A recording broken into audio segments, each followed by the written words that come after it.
भीक्षे नयनमवतारं नयतु मे। ज्योतिपुंज गुरुदेव के श्री चरणों में भावपूर्ण नमन। आज हम भगवती सूत्र पर कुछ चर्चा करेंगे। भगवती सूत्र करीब 9 खंडों के मध्य 41 शतक में ये अनेक विषयों को लेकर प्रस्तुत होता है। इसमें विषय अलग अलग लिए गए हैं क्योंकि अलग अलग समय पर गौतम स्वामी के मन में जो जिज्ञासाएं उत्पन्न होती हैं, जो घटनाक्रम से वो गुजरते हैं, उस आधार पर वो संवाद के रूप में अपनी शंका, अपनी समस्या, अपनी जिज्ञासा को वहाँ पर रखते हैं और भगवान महावीर उसको समाहित भी करते हैं। वो जब भी कोई प्रश्न करते हैं तो उनके प्रश्नों के पीछे 3 चीज़ें बताई जाती हैं। वो 3 चीज़ें कौन सी हैं? कोई बता सकता है? जब भी गौतम स्वामी कोई प्रश्न पूछते हैं, उस प्रश्न में 3 चीज़ें होती हैं।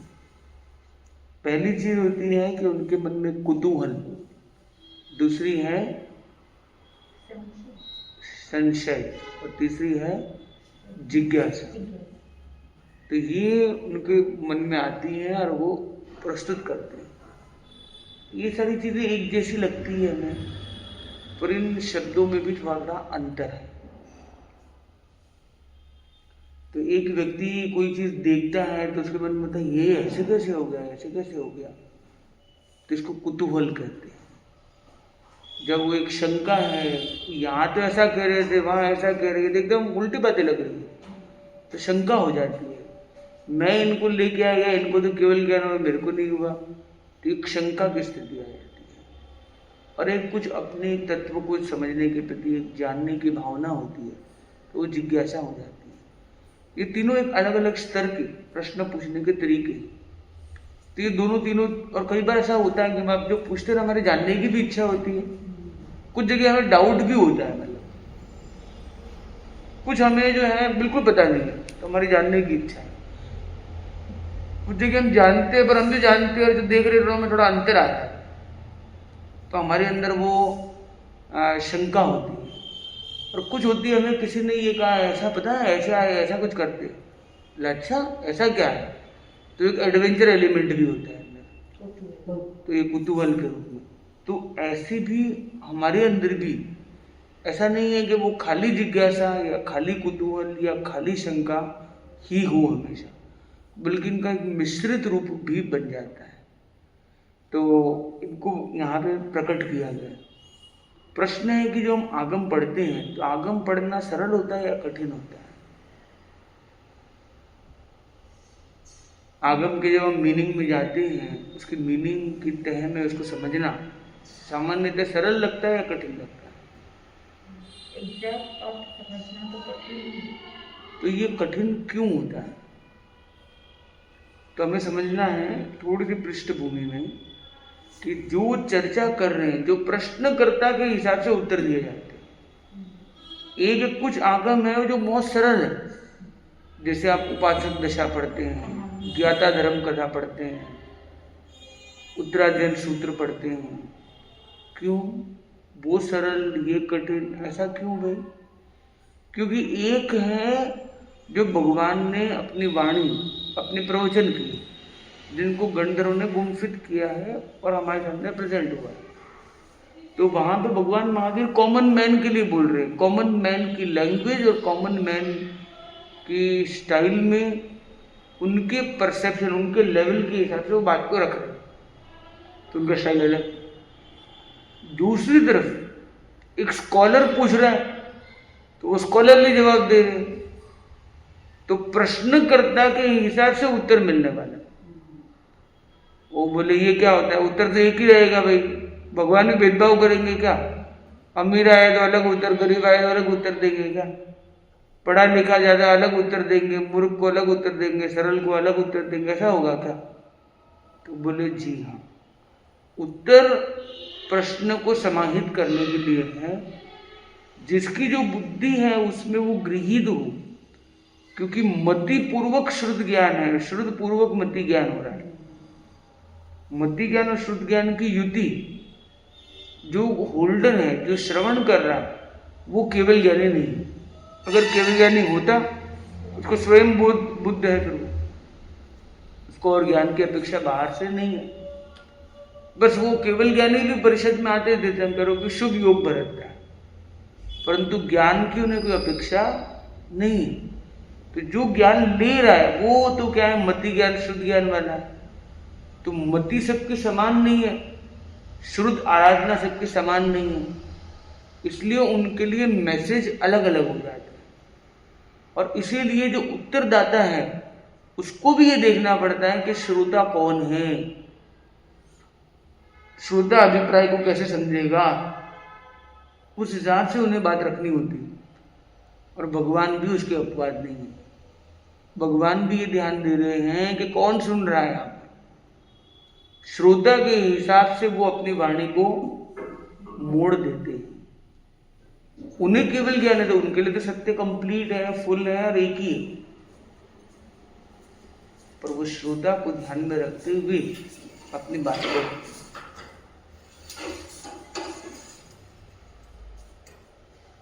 तो हमें भी क्या करना है, श्रोता को ध्यान में रखते हुए अपनी बात को रखना है।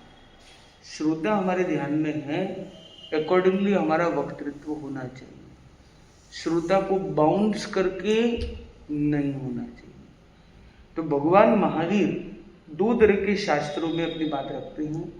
एक वे आगम है जहाँ वो अपनी वाणी से सत्य का प्रज्ञापन कर रहे हैं, और वो एक जनरल ऑडियंस के लिए देशना दे रहे हैं, तो देशना आधारित आगम।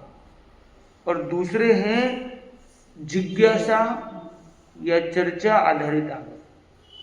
जो जिज्ञासा आधारित आगम जो है हमारे सामने, जैसे भगवती सूत्र, तो जिज्ञासा गौतम स्वामी कर रहे हैं। आप सोचेंगे बोले पॉडकास्ट का युग, वहां पे भी चलता था, तो ये पॉडकास्ट स्टाइल में नहीं। पॉडकास्ट में क्या होता है कि जनता है, जनता हो भी सकती है सामने, फिर भी एक प्रश्न करता है, एक उत्तर दे रही है, और जनता इस तरह से उत्तर को सुनती, इस तरह पूरी ज्ञान चर्चा को देखती। पर यहाँ पे भगवती सूत्र में उल्लेख मिलता है कि संवसरण होता है, स्वामी संवसित होती है, जनता आगमन करती है, देशना होती है, प्रवचन सुनती है, जनता निर्गमन कर देती है, और उसके बाद गौतम स्वामी भगवान महावीर के पास जाते हैं।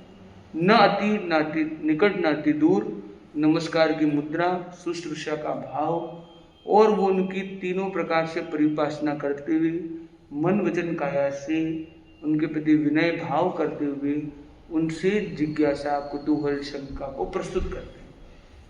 ये उल्लेख भगवती सूत्र में जगह जगह पर मिलता है। इसका अर्थ ये हुआ कि ये एक संवादात्मक आगम है, ये जिज्ञासा आधारित आगम है, ये देशना आधारित आगम नहीं प्रतीत होता है। और देशना आधारित नहीं है तो वो जनरल पीपल के लिए नहीं है। ये किसके लिए ये आगम? ये गंधर्व गौतम जैसे स्कॉलर के लिए ये बातें कही। तो ऐसे बड़े विद्वान, बोले ये कौन है? भगवान के सामने कौन विद्वान होता है भाई? भगवान के सामने सब एक जैसे हैं। स्वामी तो सबके लिए सम भाव रखने वाले, पर बौद्धिक भाव सबका एक समान नहीं होता। और उसी तरह से उनका भी जो बौद्धिक स्तर है वो डिफरेंट है। उनके बारे में कहा जाता है कि जैसे वो प्रवेश करते हैं पहली बार, वो महावीर भगवान से प्रभावित भी हो जाते हैं और उनके चरणों में नतमस्तक हो जाते हैं। अपनी पूरी शिष्य मंडली 500 शिष्यों के साथ दीक्षित भी हो जाते हैं। पर वो क्या थे? वेद, वेदांग, व्याकरण, छंद, ज्योतिष के ज्ञाता थे, विशेष पारगामी विद्वान थे, वो एक सामान्य व्यक्ति नहीं थे।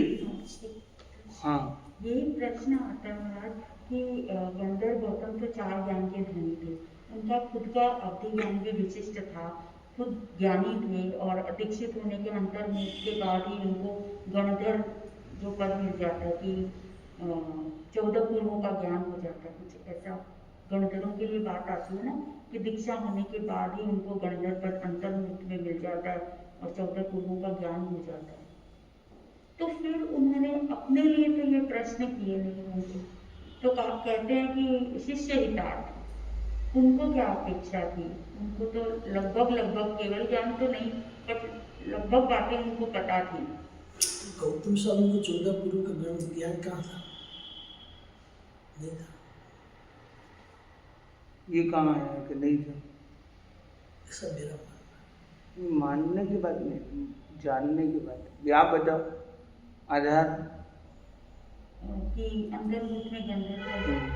ये दिनेश जी के प्रवचन संभवतः, अगर मेरी गलती ना हो तो मुझे ऐसा याद आ रहा है कि अंतर्मुख में गंधर्व पद जिनको मिलता है वो मतलब उनके वैसा होता है। 14 गुरु का ज्ञान तो ठीक है, समझ में आता है, वो तो हो कोई बड़ी बात, मतलब होना ही चाहिए। तो द्वादश अंगी की उन्होंने रचना करी गंधर्व में ना, रचना ऐसे देखे तो तीर्थंकरों की है, पर हाँ वैसे है सूत्र रूप में गुंफित हाँ, करके उन्होंने बराबर किया।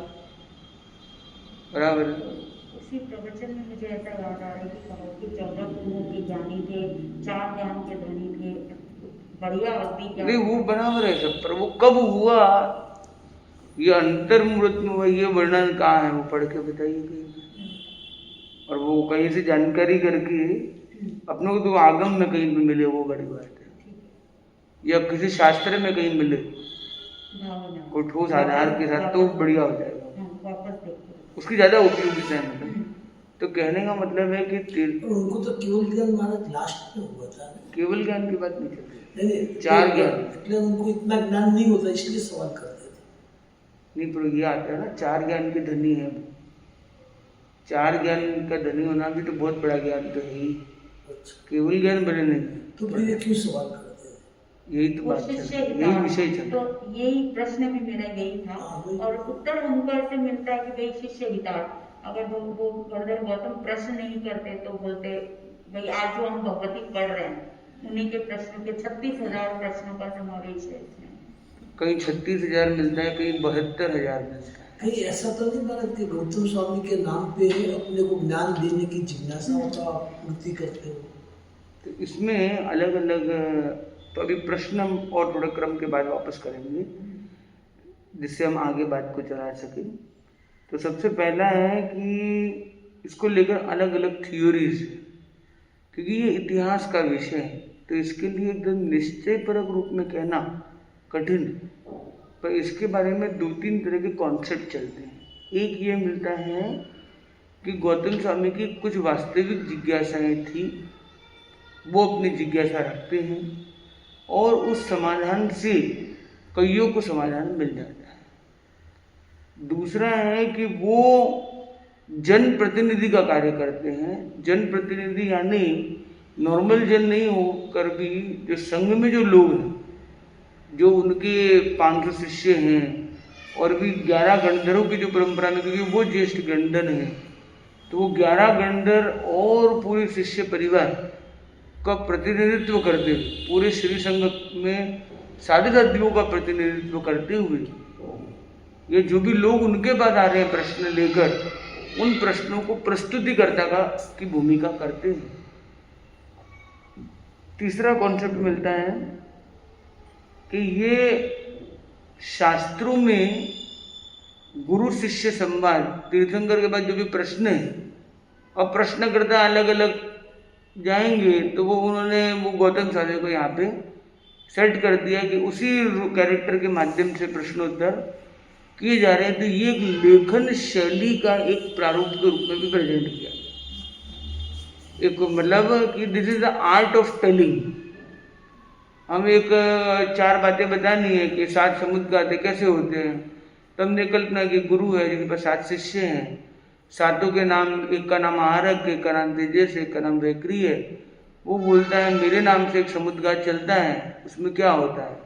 बोले तुम्हें डालते हैं और तुम्हारा ऐसा कर देते हैं, तुम्हारा ऐसा कर देते हैं, ऐसे करके, या वो उसका वैसा होता है अंदर, ऐसे करके समुद्र घाट समझाया जा रहा है। तो एक्चुअल में ये 7 कैरेक्टर ही काल्पनिक है। या 7 कैरेक्टर कोई भी हुए उनको यूज कर करके सारी बातें बताई गई है, पर ये एक आर्ट ऑफ टेलिंग है। तो ये भी एक क्रम सुनने को मिलता है। ये अलग अलग दृष्टिकोण यहाँ पर हम ये देखें कि आगम शास्त्र जो होते हैं उसमें सत्य इसका प्रमुख आधार होता है।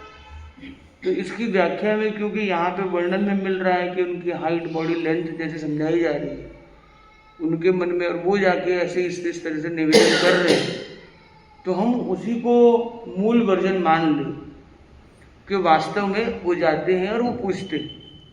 फिर प्रश्न आता है कि उन्हें तो इतना ज्ञान था, फिर उन्होंने क्यों पूछा? 48 मिनट या अमुक टाइम तक वो ऐसा होता है वैसा होता है। तो ये है कि जब जब वहाँ पे कुछ ऐसी स्थितियाँ बनती है, क्योंकि उनको 4 ज्ञान है पर 5 ज्ञान तो नहीं। इवन 14 पूर्वी होते हैं वो भी आहारक लब्धि का प्रयोग करते हैं। वो कब करते हैं? जब उनके संदेह होता है, शंका होती है। तो शास्त्र में जो सब कुछ है वो सब कुछ जानने के बावजूद वो भिन्नाक्षर नहीं होते। भिन्नाक्षर और अभिन्नाक्षर चतुर्दश पूर्वी के भी 2 भेद हैं। तो भिन्नाक्षर मतलब एक एक अक्षर को खोल खोल के अलग अलग अलग फॉर्मेट में, जैसे क म ल, म क म ल है, वैसे मलक। तो ये मलक एक अलग शब्द है, कमल एक शब्द है, खाली मल अलग शब्द है, लम अलग शब्द है। तो ये जो लम और मल और कमल, इन शब्दों में जैसे अलग अलग अंतर है। और ये मात्राओं का लोप माने तो मल का मतलब मल्लिका और कमला, इसमें बहुत बड़ा अंतर है। तो वैसे ही ये शब्दों के अलग अलग जैसे एक शब्द में भी इतने 3 अक्षर के एक नाम में भी कितने नाम हो सकते हैं, वैसे ही पूरे वाक्य में अलग अलग प्लेसमेंट करें। इवन हम कॉमा बदलते तो भी कितना बड़ा फर्क पड़ जाता है। उलझो मत सुलझो या उलझो मत सुलझो, इसमें भी अर्थ पूरी तरह बदल जाता है खाली कॉमा के प्लेसमेंट बदलने से। शब्दों का प्लेसमेंट बदले और अक्षरों का आपस में प्लेसमेंट बदले और अक्षरों को बोलने के टोन को खाली बदल दे। आई एम वेल और एम आई वेल में भी इतना बड़ा अंतर जब आ सकता है। किस टोन में हम कहते हैं, किसी को बोलते हैं कैसे हो, बोले अच्छा, कैसे हो आप, अच्छा, बोले तू अब मेरे को पूछने आया है कैसे हो। वो अच्छा बोलने के टोन में भी शब्द वही रहते हुए भी टोन बदलने पर भी अर्थ बदल जाते हैं। तो ये अर्थ परिवर्तन की जो ये यात्रा है वो बहुत बड़ी है।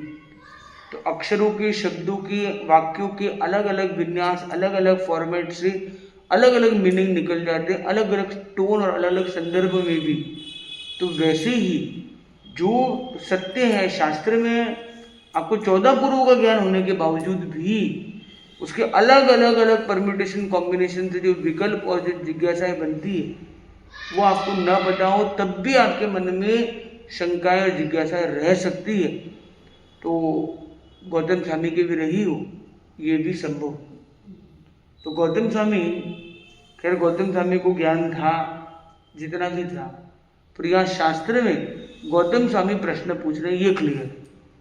और ये बात भी क्लियर है कि गौतम स्वामी को जवाब दे रहे हैं, और गौतम स्वामी के प्रश्न में ये क्लियर है कि गौतम स्वामी के ज्ञान का लेवल है। अब इस ज्ञान के लेवल पर भगवान का जो उत्तर है वो गौतम स्वामी के अनुरूप होना जरूरी है। और जब उन्होंने उत्तर दे दिया, कल्पना करते हैं वो पूरे संघ की ओर से प्रश्न कर रहे थे, पर भगवान महावीर को ये पता है कि मैंने उत्तर इस तरह दे दिया कि इनको पूरा समझ में आ गया है, तो भी आगे समझाते रहेंगे। मुझे पूरा कोई समझाने की सबको जरूरत नहीं है। उन्होंने जो एक बात की, मैंने एक विकल्प एग्जाम्पल दे दिया तो बाकी विकल्प ये खुद भी बना लेंगे। और कई जगह वो पूरा विस्तार से भी बताते हुए दिखते हैं। तो ये अलग अलग सूत्रों में अलग अलग शैली को भी हम देख पाते हैं। तो भाव ये है कि जैसे गौतम स्वामी का एक लेवल होता है, उस लेवल पर वो उठते हुए फिर वो क्वेश्चन पूछते हैं, तो उसका उत्तर उन्हें समझ में भी आ रहा है। तो वैसे ही हमें भगवती सूत्र समझना है, तो हमें भी गौतम स्वामी की तरह अपने लेवल को अपग्रेड करना है, तब हम उनके उस फ्रीक्वेंसी में पहुंच जाएंगे कि उनका उत्तर हम अच्छे से समझ पाए। अब उनके उस फ्रीक्वेंसी तक पहुंचने के लिए, क्योंकि सबसे बड़ा फर्क है टाइम जोन का। आज की युग की जो शब्दावली है, जो द्रव्य क्षेत्र काल भाव है, तो कोई भी सत्य की प्रस्तुति में द्रव्य क्षेत्र काल भाव में एक बड़ा आधार बन जाता है।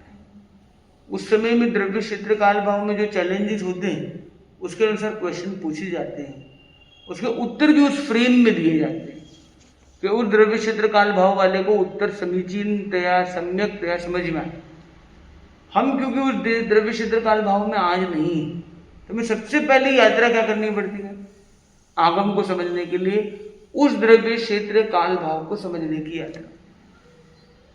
शब्दावली का अंतर है, परिस्थितियां, परिवेश, political system, social system, working system, human interaction system का अंतर है।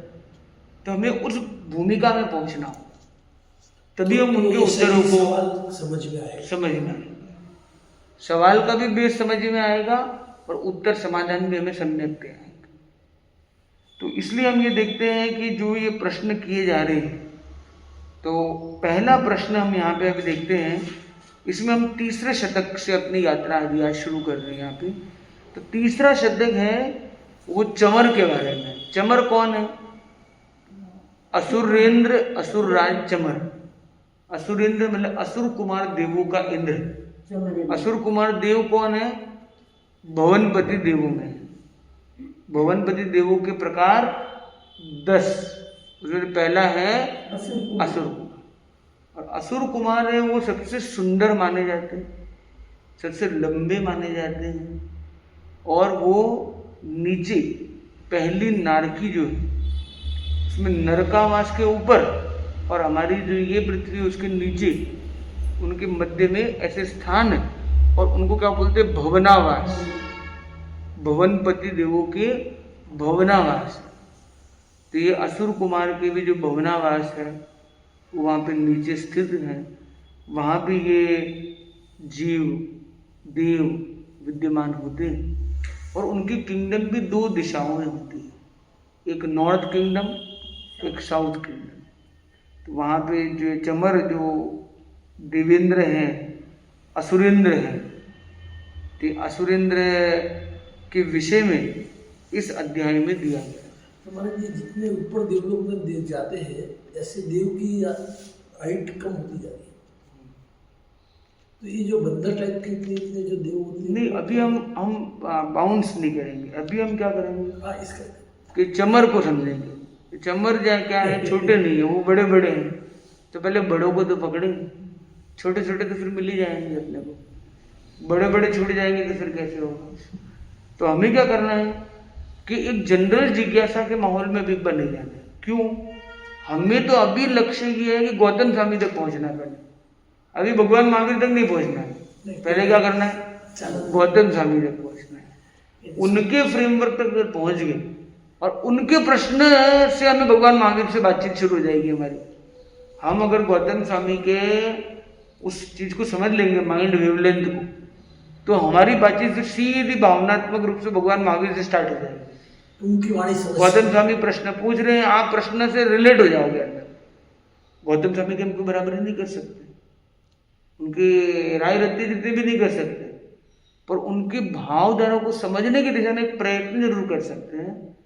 और वो उतना परसेंटेज भी कर देते, उतने परसेंट में हम सीधे महावीर से कनेक्ट हो जाएंगे, और सीधे महावीर भगवान फिर हमें उत्तर देते हुए हमें फील होंगे अंदर, अरे ये प्रश्न किया, ये उत्तर आया।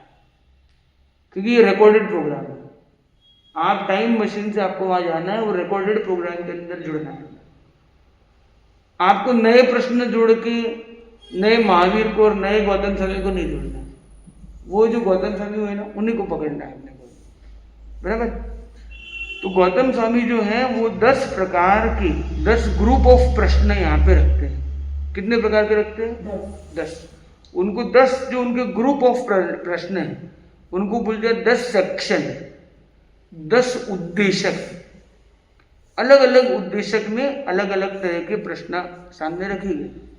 उसमें पहला उद्देशक जो है तीसरे शतक का, वहां पे वो पूछते चमर की विक्रिया के बारे में। जो क्रियाएं तो शब्द की देखते हैं, विक्रिया मतलब है रूप परिवर्तन। तो एक देव आता है, रूप परिवर्तन करता है, नाटक मंडली दिखाता है, अलग अलग रूप दिखाता है, रूप का वैभव देखते हैं और ये देवता आके चला जाता है। तब भगवान महावीर से गौतम स्वामी पूछ रहे हैं ये देव कौन है, ये ऐसी कितनी शक्तियां हैं इसके पास, ये शक्ति कहाँ से आई है। इस तरह के कुछ प्रश्न लेकर वो वहां पहुंचते हैं। आप लोगों ने भी देवी देवताओं को देखा, सुना है, देवी देवताओं के बारे में सुनते हैं तो जिज्ञासाएं होती है कि ऐसा होता है क्या, वैसा होता है क्या, ऐसे कैसे कर लेते हैं, उनकी शक्ति कितनी होती है, वो शक्ति कहाँ से आई। ऐसे प्रश्न आपके मन में भी शायद आ सकते हैं, इनके भी मन में आए। और ये गौतम स्वामी के मन में प्रश्न आते हैं, वो कैसे प्रश्नों को रखते हैं।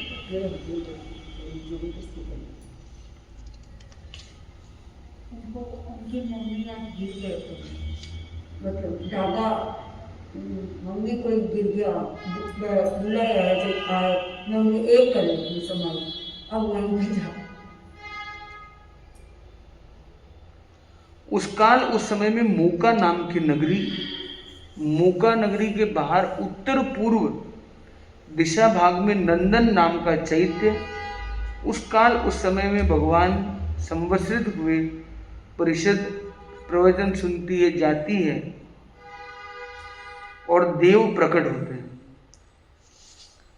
और यहाँ पे एक अच्छी बात क्या है, इस शतक में, इस उद्देशक में प्रश्नकर्ता गौतम स्वामी है, पर गौतम स्वामी पहले गणधर गौतम नहीं है, यहाँ पे दूसरे नंबर के गणधर गौतम जो है वो प्रश्न पूछ रहे हैं।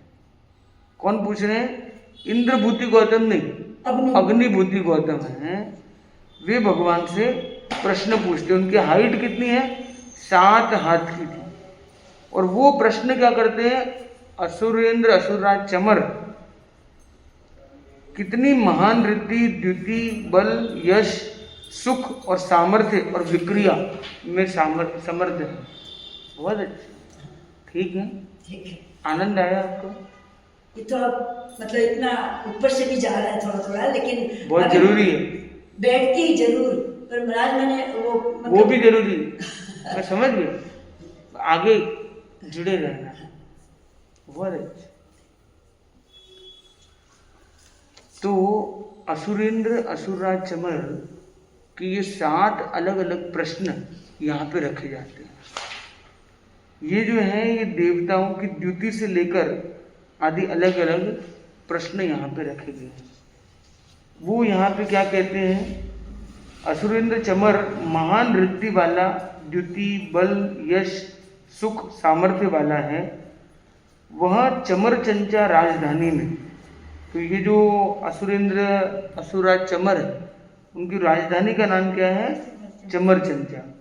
वहाँ पे कितने 34 लाख भवनावास, 64,000 सामानिक देव, 33 तावत त्रिंशक, 4 लोकपाल, 5 सपरिवार पटरानियाँ, 3 परिषद, 7 सेना, 7 सेनापति, 2,56,000 आत्मरक्षक देव और राजधानी में रहने वाले अन्य अनेक देव देवियों का आधिपत्य, पौरपत्य, स्वामित्व, भर्तृत्व तथा आज्ञा देने में सामर्थ्य युक्त सेनापतित्व करता हुआ, अन्य देवों से आज्ञा का पालन करवाता हुआ, वह आहत नाट्य गीत कुशल वादक द्वारा बजाए गए वादित्र आदि आदि ध्वनि युक्त भोगार्ह भोगों को भोगता हुआ रहता है।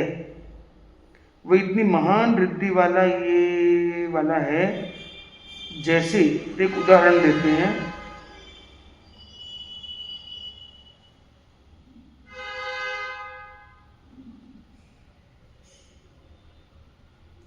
फिर एक आगे देते हैं कि वो दंड का निर्माण करते हैं, वो एक एग्जाम्पल दिया जाता है। तो यहाँ पे हम देखते हैं कि ये जो उनकी वैग्रीय लब्धि है, या उनकी यश कीर्ति, उसको यहाँ पे प्रस्तुत किया गया है। जब वो पूछते हैं कि भगवान से कि उनका कितना सामर्थ्य, कितनी उनकी क्षमता है, तो उस क्षमता का पूरा वर्णन करते हैं। वर्णन करते हुए उनकी द्युति बल कीर्ति भी प्रस्तुत करते हैं। सेकेंड लेवल पर उनकी पारिवारिक समृद्धि, मतलब उनके नीचे कितनी सेनाएं, कितने लाख लोग उनके नीचे हैं, इस बल को भी बताया जाता है। तीसरा है कि उनके भोग कैसे हैं, तीसरे नंबर पर उनकी पावर्स कैसी है। तो वो इनके अंदर, एक तो आपके परिवार में 60 लोग हैं, 25 लोग हैं, जॉइंट फैमिली है, एक्सटेंडेड फैमिली है, आपके पास 100 परिवार में लोग आगे पीछे कनेक्टेड है, पर वो कनेक्टेड होना और उनके ऊपर आपकी लीडरशिप होना, अथॉरिटी होना, दो अलग अलग चीज़ें।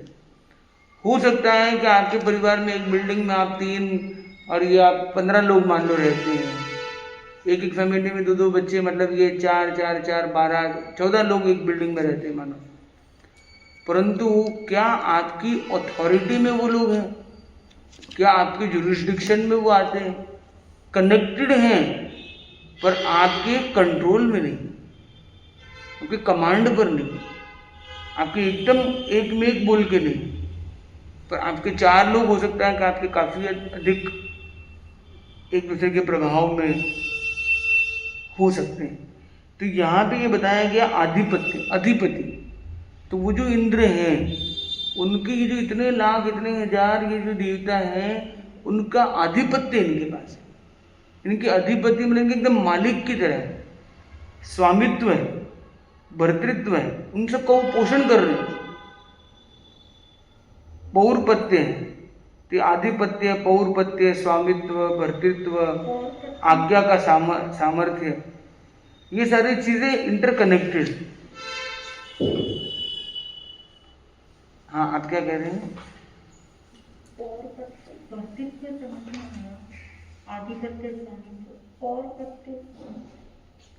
तो ये अलग अलग लेवल्स हैं कि किस तरह से वो उन पर कंट्रोल, कमांड या सपोर्ट अपना एक्सटेंड कर पाते हैं। ये मतलब ये बता रहे हैं कि उनका मतलब न केवल एक तो है कि मेरी अथॉरिटी, और एक है कि वो भी मेरे अंडर में रहना चाहते हैं।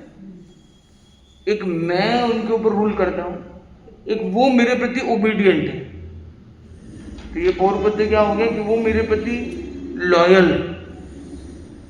तो इस तरह से वो पूरी तरह से एकदम मतलब इंटरकनेक्टेड हैं, और इनमें इनको कोई निर्णय लेने में कितना ही हार्श निर्णय, स्ट्रॉन्ग, कठोर निर्णय भी हो, तो इन्हें सेकंड थॉट की जरूरत नहीं है कि इनको, इन देवताओं को मैं ऐसा कमांड दे सकता हूँ या नहीं। इनको ऐसा बोल दूंगा, देखिए मेरा बुरा मान के मेरा विद्रोह तो नहीं कर देंगे, मेरे से दूर तो नहीं चले जाएंगे, मेरे सामने तो नहीं बोल देंगे, वो चक्कर नहीं। उस तरह की अथॉरिटी, उस तरह का कमांडरशिप, उस तरह की लीडरशिप, और उस तरह का उन लोगों का इनके प्रति ओबीडियंस, लॉयल्टी, सबमिसिव बिहेवियर देखा जाता है। तो इस तरह की अलग अलग फॉर्मेट्स को वहाँ पे बताया गया है। अगला जो बिंदु यहाँ पे आता है वह है कि वो एंजॉय भी पूरा करते हैं। वहाँ पे वादित्र रहे, अलग अलग तरह के एंजॉयमेंट की, जहाँ यहाँ पे एंटरटेनमेंट के साधन होते हैं, तो ये वहाँ के एंटरटेनमेंट के साधन बताए गए। उन साधनों के साथ वो एंजॉयमेंट करते हुए आगे रहते हैं। और लास्ट है उनका वैक्रिय सामर्थ्य, मतलब वो अपना रूप परिवर्तन कर सकते हैं। तो रूप कितने परिवर्तन कर सकते हैं? तो इसमें 2 उदाहरणों से बताया गया। जैसे एक गाड़ी के अंदर अर होते हैं, जैसे एक चक्र होता है, तो उसमें क्या बोलते हैं, अर को क्या बोलते हैं, जो सेंटर से जो लगे हुए होते हैं, साइकिल के जो व्हील्स में तार निकली होती है, हाँ, स्पोक्स होते हैं ऐसे। जैसे वो एकदम कैसे एकदम नजदीक नजदीक नजदीक होते हैं एकदम आपस में, वैसे ही ये एकदम नजदीक नजदीक नजदीक रूप भी बनाए, एकदम निकट निकट निकट निकट निकट, तो भी पूरे लोक को भर देंगे, पूरे जम्बूद्वीप को। एक ही देव, एक देव में इतना सामर्थ्य है, प्रतिबिंब बनाए तो पूरा जम्बूद्वीप, वो इतने सारे रूप बना सकते इतनी हैं शक्ति है कि पूरा जम्बूद्वीप भर दे। ये तो सिर को मारती है। तो पूरा जम्बूद्वीप भर सकते हैं, इतना सामर्थ्य उनकी वैक्रिय लब्धि में। विक्रिया सामर्थ्य में, वैक्रिय लब्धि नहीं कहेंगे क्योंकि वैक्रिय शरीर उनका है ही, तो विक्रिया करने का उनका इतना बड़ा सामर्थ्य। वैक्रिय लब्धि मनुष्य को भी मिलती है, तो मनुष्य भी वैक्रिय समुद्गार या वैक्रिय लब्धि का प्रयोग कर लेते हैं। इनका तो विक्रिया तो इनके स्वाभाविक इनको मिला हुआ ही है। तो विक्रिया सब देव इतनी शक्ति धराते हैं? नहीं, सबकी अलग अलग होती है, सबकी समान नहीं होती। पर इनकी जो बात चल रही थी, इनकी जो सामर्थ्य है वो कितनी है, तो इतनी है कि इतने सारे रूप वो बना सकते हैं। तो उसमें उदाहरण दिया है, ये कौन से देव जो बताए जा रहे थे इधर से, वही ज्योतिष देव, चमक, भुवनपति देव। अरे बहुत। तो ये जो भुवनपति देव हैं, इनकी ये विशेषता है कि वो इतने सारे रूप वो बना सकते हैं। दूसरी बात यहाँ पे बताई गई कि भुवनपति देव की विशेषता के साथ साथ उनके अंदर एक और विशेषता ये है, उनको एक और मतलब उदाहरण से बताया गया कि एक युवक और युवती का मिलन होता है तो वो जैसे एकदम नजदीक हो जाते हैं आपस में, एकदम एक में हो जाते हैं। वैसे ही एकदम एक में उनके रूपों को बनाया जाए, एकदम पास पास में टच टू टच। हाँ, तो भी वो इतने रूप बन जाएंगे कि पूरा जम्बूद्वीप भर जाएगा। तो ये उदाहरण उपमा दी गई, इसका और कोई अर्थ यहाँ पे नहीं देखना चाहिए। फिर थोड़ा सा और आगे जाते हैं तो यहाँ पे उनके अंदर और एक सामर्थ्य के ऊपर प्रकाश डाला गया है कि वो रूप बनाने की उनकी प्रक्रिया कैसी है। तो यहाँ दिया गया कि वो रूप बनाते व्यक्ति है तो वे एक दंड का निर्माण करते हैं, तो अपने शरीर से एक डंडे का निर्माण करते हैं और उस दंड में 15-20 तरह के जो ये रत्न के नाम दिए गए, उन रत्नों के सूक्ष्म सारपूर्ण पुद्गलों को ग्रहण करके वो दंड निर्माण करते हैं। जो स्थूल पुद्गल है, मोटे मोटे पुद्गलों ने छोड़ दे और सूक्ष्म उनको ग्रहण कर, उससे फिर वो वैक्रिय शरीर बनाते। तो ये वैक्रिय शरीर निर्माण की जो विधि है वो ये बताती है कहीं ना कहीं जो नया शरीर बन रहा है वो सूक्ष्म है, सार पुद्गलों से बना है और ये रत्नमय पुद्गलों से बना है। प्रश्न आता है कि रत्नों का उदाहरण क्यों दिया गया, रत्नों के पुद्गल से वैक्रिय शरीर बनाते, ऐसा क्यों? क्या वहां पर भी रत्न है? क्या उन रत्नों से शरीर को बनाते हैं? बोले जहां रत्न होंगे वहां देवता ज्यादा होंगे, क्या ऐसा नियम है? ये प्रश्न सामने आता है। आप क्या मानते हैं? पा सकती है। देवलोक में तो रत्न बहुत है ही, मतलब बहुत खजाना है वहाँ पे तो रत्न होते ही हैं। और प्लस जो वैक्रिय शरीर बनाते हैं उनकी आभा जो लाइट होती है, तो इसलिए यहाँ शायद रत्नों के पुद्गलों से, क्योंकि रत्न में भी बहुत लाइट होती है, रत्नों में भी, तो वो रत्न जिन पुद्गलों से बने, उन पुद्गलों से अगर वो वैक्रिय शरीर बनाते हैं तो वो दीप्ति, लाइट, चमक, उस उद्देश्य से। तो क्या आपको लगता है कि रत्नों की अपनी लाइट होती है? रत्नों की अपनी लाइट होती है या ये रत्न लाइट होते हैं। वही अब यहाँ समझना ये है कि हमने कैसे इनको समझा। रत्न लाइट को रिफ्लेक्ट करते हैं, क्या रत्नों की अपनी लाइट होती है? रत्नों की अपनी लाइट नहीं होती, रत्न से कोई प्रकाश नहीं मिलता। तो प्रकाश जो आता है उसको रिफ्लेक्ट करने का पावर जो है वो डायमंड में सबसे ज्यादा देखा गया। एक प्रश्न पूछूं मुझे, अपन कहते हैं कि मतलब शास्त्रों में कहा है कि वहाँ पे सौर मंडल तो है नहीं, ज्योतिष चक्र वगैरह तो है नहीं, तो ऐसा कहते हैं कि वहाँ रत्नों का ही प्रकाश है और इतना प्रकाश है कि ऐसे लगता है कि दिन ही है वहाँ पे। तो फिर वहाँ तो कोई लाइट, मतलब सूर्य का प्रकाश तो है नहीं, फिर कौन सी लाइट है वहाँ पे? मतलब यही है कि थोड़ा सा कुछ अर्थघटन का जो प्रक्रिया वो थोड़ी सी अलग चल रही है। तो हम एक साइंटिफिक लेंस पर अगर देखें तो रत्नों की अपनी कोई लाइट सामान्यतः नहीं होती। हम कहते हैं डायमंड चमकता है, डायमंड से कितना प्रकाश होता है। आप अंधेरे के अंदर डायमंड को देखिए, दिखता है कोई लाइट? आपने डायमंड में काम किया, अगर लाइट चलेगी आपके कारखाने में, कोई तरह की लाइट नहीं है, और आप जैसे खोलते तो क्या प्रकाश निकलता है डायमंड से? क्या डायमंड की जो दुकानें होती है, फैक्ट्री होती है, में लाइट होती है कि नहीं होती? लाइट में इनको तराशते के अंधेरे में तराशते करते हैं। अगर इनमें ही लाइट होती तो लाइट लगाने की जरूरत ही क्या थी? उल्टा इनको रख देते, ये लाइट का काम करते, बिजली तो बच जाती कम से कम। प्रश्न है, डायमंड लाइट को रिफ्लेक्ट करते हैं, वो रिफ्लेक्टर से। जब ऊपर लाइट आती है तो वो कुछ और परसेंटेज बढ़ा के बात करती है। हाँ, तो वो फेंकने की जो पावर है वो बहुत ज्यादा है। जैसे आईने में मैं अपने आप को देखता हूँ, अगर मैं ना हूं तो आईने में कौन देखेगा? मुझे अपने आप को देखना है, और मैं आईने के सामने खड़ा नहीं हूँ, और वो मैं आपको कहता हूँ जाके देख लो, मैं आईने में मैंने देखा था, मैं आईने में जाकर देखता हूँ, आप देख लो मेरे को आईने में, तो मैं क्या आईने में देखूंगा? नहीं। मैं खड़ा हूं तो मैं आईने में रिफ्लेक्ट हो जाऊंगा, मतलब मैं पहले हूं, आईना बाद में है, और आईना मुझे फिर वापस दिखा रहा है, तो रिफ्लेक्ट कर रहा है, रिफ्लेक्ट कर रहा है। तो आईना मुझे नहीं क्रिएट कर रहा, आईना क्रिएटर साइंस में भी आता है। ये जब पढ़ाई करते हैं तो छोटा तस्वीर वहाँ बड़ी हो जाती है, फिर वो रिएक्ट करता है। आँख में भी ऐसा ही, रेटिना में भी ऐसा ही होता है, लाइट पड़ती है प्रोडक्ट पे, फिर वो लाइट हमारे रेटिना पे पड़ती है, तब हम प्रोडक्ट देखते हैं। ये तो साइंस बोलता है। तो कहने का मतलब है क्रिएटर और रिफ्लेक्टर दो अलग चीज। तो ये लाइट की क्रिएटर नहीं है, लाइट की रिफ्लेक्टर है। तो लाइट अलग चीज है, रत्न अलग चीज है।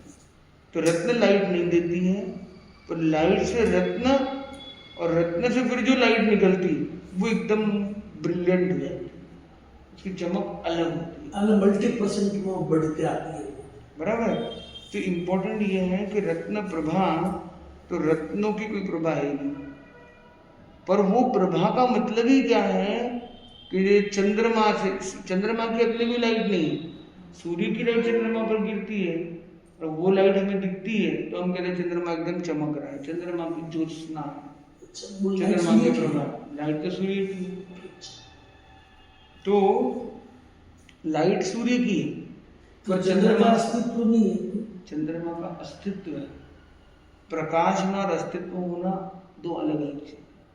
डायमंड का अस्तित्व है, तो बिना प्रकाश के डायमंड की कोई चमक नहीं। चंद्रमा का प्रकाश का अस्तित्व नहीं, अकॉर्डिंग टू साइंस। तो फिर वो सूर्य का प्रकाश उस पर नहीं आए मान लो, तो वो कैसा दिखेगा? तो अपन बोलते चंद्र ग्रहण हो गया। अच्छा, वही है। ये चंद्रमा की वो कहते ना, आज 8 है, 9वीं है, ये है, इतना दिख रहा है, इतना नहीं दिख रहा है, तो उतने पार्ट पर वो सूर्य का प्रकाश नहीं गिर पा रहा, कोई भी कारण से उल्टी परछाई गिरने लग जाती है। कभी ऐसा भी होता है, वो अमावस्या गिरेगा, तो वो उसके अंदर एक बार नहीं जाते हैं अंदर ज़्यादा, वो विषय चर्चा का नहीं, उदाहरण है। तो हमारा विषय ये है कि सूर्य का अपना प्रकाश है, चंद्रमा का अपना प्रकाश नहीं है। वैसे ही ग्रह, सूर्य आदि का अपना प्रकाश है, रत्नों का अपना प्रकाश नहीं। तो ये रत्नों का उदाहरण क्यों दिया गया है? तो उसके दो कारण से। पहली बात है कि रत्न स्ट्रेंथ के लिए आते हैं, रत्न बहुत स्ट्रांग होते हैं। रत्नों के लिए कहा जाता है कि वो गर्मी, सर्दी, प्रेशर को हैंडल करने का सामर्थ्य। हीरा स्ट्रॉन्गेस्ट एलिमेंट में आता है, one of the strongest element. एकदम भयंकर गर्म हो और भयंकर प्रेशर हो, वो दबाव को सहन कर ले। इसलिए जो बड़े बड़े विमानों के कांच होते हैं, वो भी, उसमें भी हीरा डाला जाता है, उसको स्ट्रेंथ देने के लिए, ताकत देने, जिससे वो भयंकर प्रेशर, गर्मी, सर्दी, दबाव, तनाव को हैंडल कर सके। अब जो वस्तु एकदम हाई स्पीड में चले, यहाँ से वहां पे एकदम जैसे लाइट के नजदीक की स्पीड में जाना है, एकदम द्रुत गति से, तो उसको बहुत स्ट्रांग होना जरूरी है। स्ट्रांग नहीं होगा, रेजिस्टेंस नहीं होगा अंदर, तो क्या होगा? फ्रिक्शन हो जाएगा, घर्षण हो जाएगा, वो हैंडल नहीं कर पाएगा, वो टूट जाएगा, बिखर जाएगा। तो टूटे नहीं, बिखरे नहीं, इतने स्ट्रांग एलिमेंट्स है। और दूसरा एकदम लाइट चाहिए।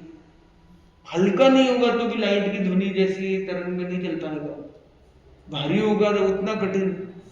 जो एक रॉकेट या कुछ भी भेजते हैं ऊपर में, स्पेस में कुछ व्हीकल भेजते हैं, सैटेलाइट भेजते हैं, तो उसमें इतना ध्यान रहता है कि एक कील जितना वजन भी एक्स्ट्रा ना, कैसे उस एक कील को भी कैसे कम करें, उसके लिए गणित लगाते रहते हैं, इतने वैज्ञानिक लगे रहते हैं अंदर, तो कैसे एक 10 ग्राम कम कर दे उसका, 10 ग्राम भी कम होगा तो बहुत फर्क पड़ जाएगा, और 10 ग्राम भी अधिक हो गया तो पूरा मशीन गड़बड़ हो सकता है। इतना सूक्ष्म गणित चलता है, क्योंकि एक एक ग्राम से उसका बहुत फर्क पड़ जाएगा, उसकी स्पीड, उसकी गति, उसका मोशन और सारी चीजों के अंदर। और चलते चलते उसका एक स्क्रू, एक 10 ग्राम इधर उधर हुआ तो भी उसकी गति वापस अनियंत्रित हो सकती है, तो इतना सूक्ष्म गणित। तो वैसे ही देव जो जा रहे हैं, देव जब छोटी गति करते हैं आसपास में तो वो अपने रूप में कर लेते हैं, तो जब बड़ी गति करते हैं तो वो वैक्री शरीर निर्माण करते हैं, उसको बोलते हैं उत्तर वैक्री। तो वो उत्तर वैक्री करते हैं, उनको शरीर कैसा चाहिए, स्ट्रॉन्ग चाहिए और लाइट चाहिए। तो स्ट्रॉन्ग चाहिए तो डायमंड आदि ये सब जो द्रव्य है स्ट्रॉन्गनेस की डिफाइन करते हैं, और लाइटनेस के लिए क्या बोलते हैं कि स्थूल पदार्थों को छोड़ के सूक्ष्म तत्वों को लेते हैं, कि उस तत्व में भी, उस डायमंड में भी या उस रत्नों में भी सूक्ष्म तत्वों को लेना है। सूक्ष्म होगा एकदम लाइट हो, लाइट भी हो और स्ट्रॉन्ग भी हो।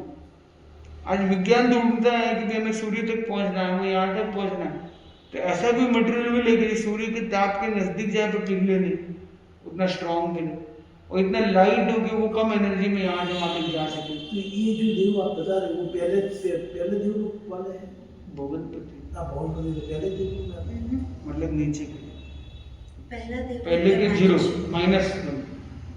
-2 4 प्रकार के देव होते हैं। ज्योतिष, तो उसमें वैमानिक में पहला दूसरा ये सब आता है, बाकी 3 में पहला दूसरा नहीं होता, बराबर। वैमानिक देवलोक हैं, उनमें 26 देव, भुवनपति हैं, उनमें 10 प्रकार, उसे पहला दूसरा देवलोक नहीं, 0।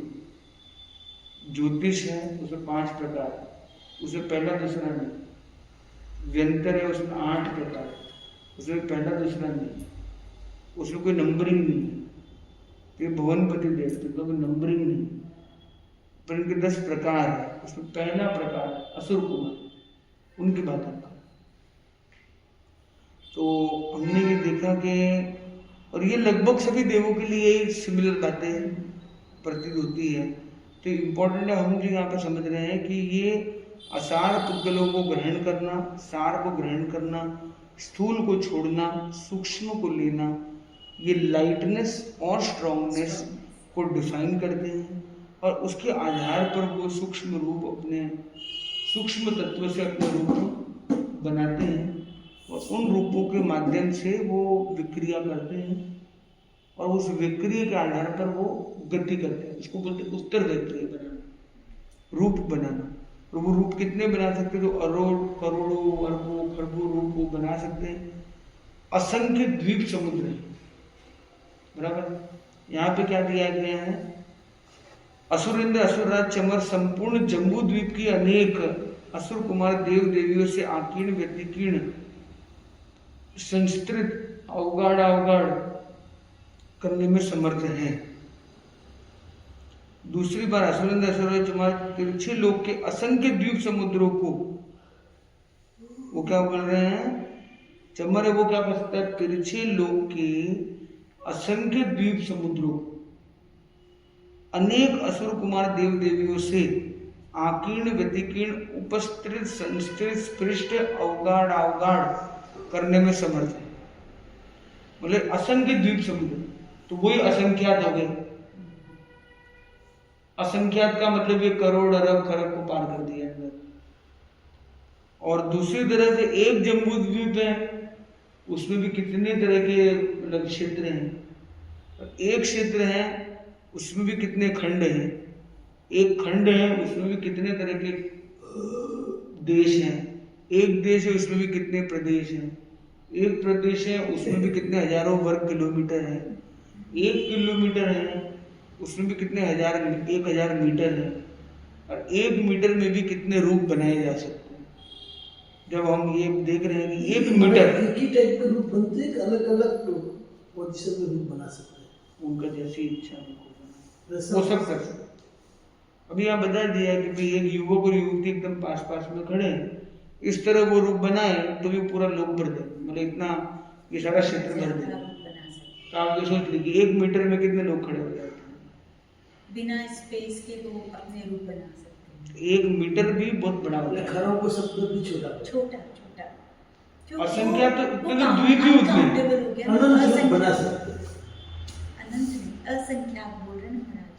तो वो गणित का विषय है, उसके अंदर ज़्यादा अभी अपने बन नहीं जाते हैं, टेक्निकल पॉइंट में ज़्यादा नहीं उलझते हैं बार बोले, और प्रैक्टिकली बहुत बड़े नंबर ये में। जो शब्द अभी अंकल ने बोला अनंत और असंख्यात, मैंने देखा महाराज लोग इसको एक जैसा समझ लेते हैं, हाँ वो तो है है ना। जनरली इसमें जैसे बहुत बेसिक फर्क जो मैं समझ पाई, अनंत मीन्स एंडलेस।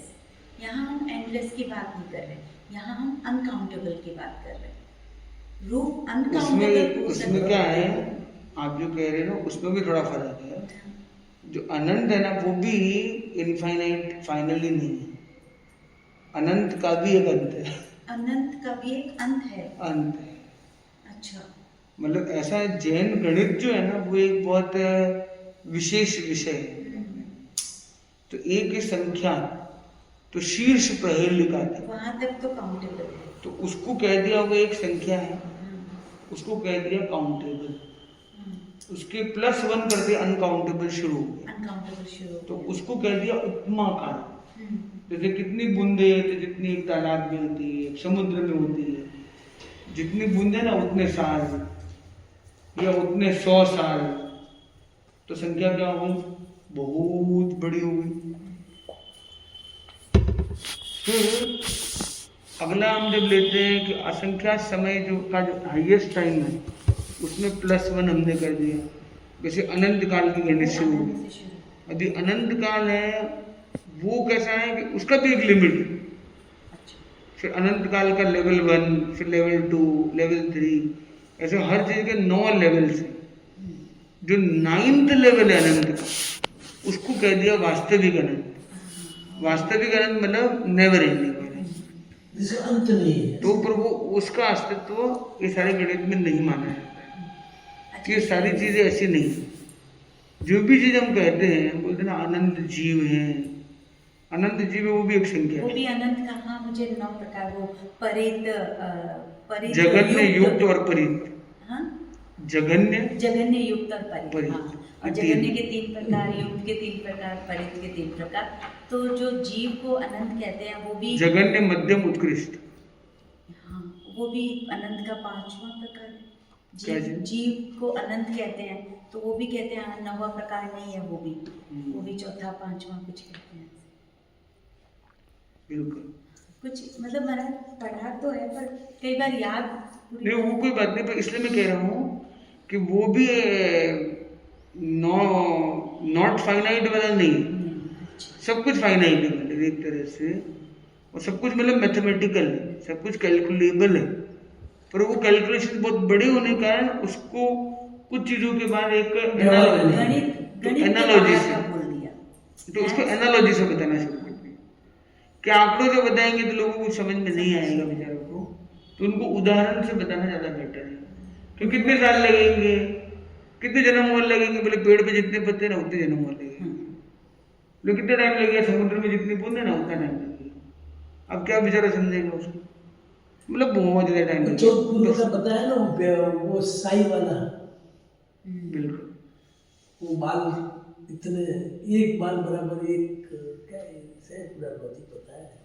9 पूर्व किससे लिखे जाते हैं? 9 पूर्व नहीं, 14 पूर्व। 14 वो दिनेश मुनि का याद आ रहा, मुझे पता नहीं, मैंने सुना 14 हाथी होते हैं, उनके वेट के बराबर इंक लो, उस इंक से जितने शब्द लिखे जाएं उस उतने नहीं, किलो वो इतना वेट, खड्डा करके उसमें बाल, वो तो पल्लेपन की बात है। नहीं, आप इस सब चीज़ों को अंदर मत डालिए, प्रश्न पूछने को अपने आगे ठीक चलेंगे, है, कोई बात नहीं, ठीक है। तो ये हमने आज इस चीज़ को समझने की प्रयास किया।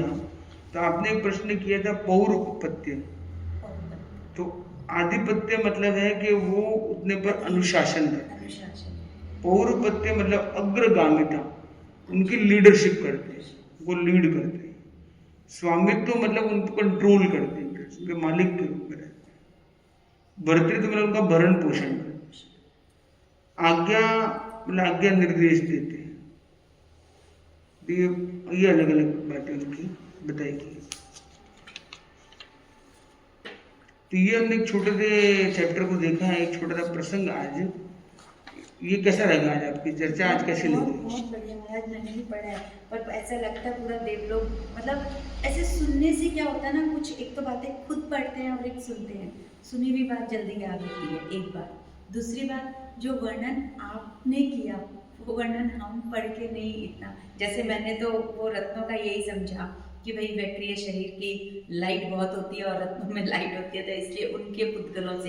लेकिन आपने बताया कि भाई दूरी इतनी ज़्यादा है, उसको तय करने के लिए स्ट्रॉन्ग अपने को पुद्गल भी चाहिए और लाइट भी चाहिए, तो उस वजह से उनका इस्तेमाल। तो ये अर्थ, मतलब जो सही अर्थ जाना आज वो समझ में आया। तो एक शब्द पे वो ऐसा लगता है भगवती का अगर पूरा ये स्वाध्याय आपसे तो बहुत अच्छे से इसकी मतलब एक समझ आ शब्द पे जाएगी। पूरा प्रवचन दे सकते हैं। बिल्कुल बिल्कुल, और बहुत अच्छा दे सकते हैं, मतलब सबको समझ आए जैसा सरल भाषा में। अच्छा, तो इम्पोर्टेंट ये है कि जो ये भगवती सूत्र हैं, ये गंधर्व गौतम ने हमें समाधान दिया है। जिज्ञासाएं बहुत हो सकती थी पर हम वहाँ पे नहीं थे, या थे वो हमें आज याद नहीं है। पर भगवान महावीर से आज हम बहुत कुछ जानना चाहते हैं, पर उन जिज्ञासाओं को सुंदर रूप से प्रेजेंट करके, कहते हैं ना कई बार हम परिषद में होते हैं, हम क्वेश्चन पूछते थे, हमें वही आंसर मिलते जिसका हम सोच पाते, वहीं तक पहुंच पाते हैं। पर हम परिषद में बैठे होते हैं और अनेक लोग जब प्रश्न पूछते हैं तो वहां भी पहुंच जाते हैं जहां तक हम सोच भी नहीं पाते। तो ऐसा ही कुछ भगवती सूत्र का कार्य है कि गंधर्व गौतम की सोच के बराबर हम क्या है, कुछ नहीं, पर वो वहां तक सोच पाते हैं जहां तक हम पहुंच भी नहीं पाते। पर उनकी सोच के माध्यम से और महावीर भगवान के उत्तर के माध्यम से हम उससे बहुत आगे तक पहुंच सकते हैं। तो ये हमें एक अवसर मिलता है, तो हमें उनकी जिज्ञासा के साथ जुड़ना है और उस जिज्ञासा में अपनी जिज्ञासा को समावेश करना है। सरल तरीके से तत्व समझ में आ जाएगा। हाँ, बहुत ही आसान तरीके से तत्व समझ में आ जाएगा। पहला बोल गति 4 में देव गति समझनी है तो इसकी शुरुआत यहाँ से हो सकती है। बिल्कुल, पहला शब्द वही है, पहला बोल वही और पहली गति वही देव गति। तो हमने एक लक्ष्य बनाया है कि अभी 63 पेजेस जो हैं, इसका प्रयास हमें रखना है कि डेली 63 पेजेस में जितना कंटेंट है उसके पैटर्न्स पर हम चिंतन और चर्चा करें। आज एक भूमिका के रूप में हमने थोड़ी सी गहराई में एक विषय को आगे लिया मैंने है। जितनों को कॉल किया महाराज बहुत अच्छा लगता है उनको, पर आज तो उनकी वो तो आज हमने प्रारंभिक स्तर पर चर्चा की है, मौलिक भूमिका स्तर पर की है। तो आगे आने वाले महाराज यही 3 बजे 3 साढ़े 3 का रखो। हाँ 2 बजे कोई नहीं आते। नहीं, वो विषय छोड़ो।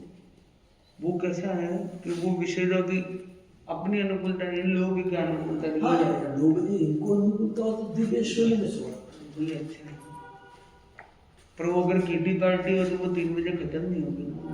एक्चुअली वो अब क्या बताएं। तो 2 की जगह 3 की जगह 6 भी रखेंगे नहीं, तो मैंने वो पार्टी उनको चलती यही रहेगी। बोला था कि जब भी आपकी पार्टी ओवर हो आप तब आ जाना, 4 बजे तक है तो आप एक बार आके सुनते ही, स्टार्टिंग था ना तो जी मैम, स्टार्टिंग था ना ये, तो क्या